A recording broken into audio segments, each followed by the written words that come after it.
দেশজুড়ে আলোচিত মতিউর রহমান, তার অবৈধ সম্পদ অর্জন এবং নানা অনিয়মের খবর প্রকাশ হচ্ছে দেশের প্রায় সব গণমাধ্যমে। এই প্রেক্ষাপটে গুঞ্জন উঠেছে দেশ ছেড়েছেন মতিউর রহমান। অবৈধ সম্পদ অর্জনের নানা খবর প্রকাশিত হলে সম্প্রতি দেশ ত্যাগ করেন সাবেক আইজিপি বেনজির আহমেদ। এ অবস্থায় দুদক আইনজীবীর আবেদনের প্রেক্ষিতে রাজস্ব কর্মকর্তা মতিউর রহমান ও তার স্ত্রী লাইলা কানিজ ও ছেলে তৌফিকুর রহমান অর্ণবের বিদেশ গমনে নিষেধাজ্ঞা দিয়েছেন আদালত।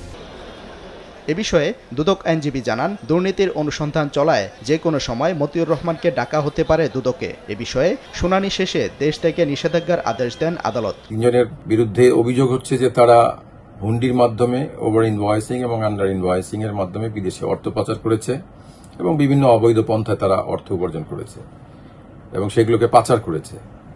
সেই বিষয়গুলোকে মাথায় রেখেই এবং তাদের এই টিমের কাছে তথ্য এসছে যে তারা বিদেশে পালিয়ে যাওয়ার সম্ভাবনা রয়েছে, সেইটাকে রোধ করার জন্য আজকে বিজ্ঞ আদালতে আবেদন করা হয়েছে। স্বাস্থ্য এবং স্বাদের মধ্যে চমৎকার একটা ব্যালেন্স করে পীর প্রিমিয়াম আয়োডাইজড লবণ। দুর্নীতির অভিযোগ ওঠা বিভিন্ন ব্যক্তির দেশ ছাড়ার প্রসঙ্গে পুলিশ মহাপরিদর্শক বলেন, কারো দেশ ত্যাগের নিষেধাজ্ঞার আদেশ পেলে ব্যবস্থা নেবেন তারা। সোমবার এক অনুষ্ঠান শেষে সাংবাদিকদের প্রশ্নের উত্তরে কথা বলেন পুলিশ প্রধান। আইনানুগ প্রক্রিয়ায় যখন আমরা যে কাউকেই যে কোনো সময় স্টপ করতে পারি না, এটা একটা আইনানুগ প্রক্রিয়া। আইনানুগ প্রক্রিয়ায় যখন যেটা করা হয়, এটার যে রিকোয়ারমেন্ট আছে সেই অনুযায়ী আমরা দায়িত্ব পালন করি।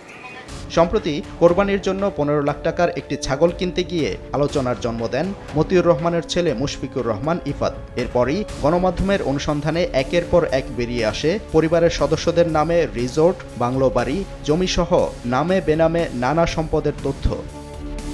সাদিকুর রহমান, সময় সংবাদ, ঢাকা।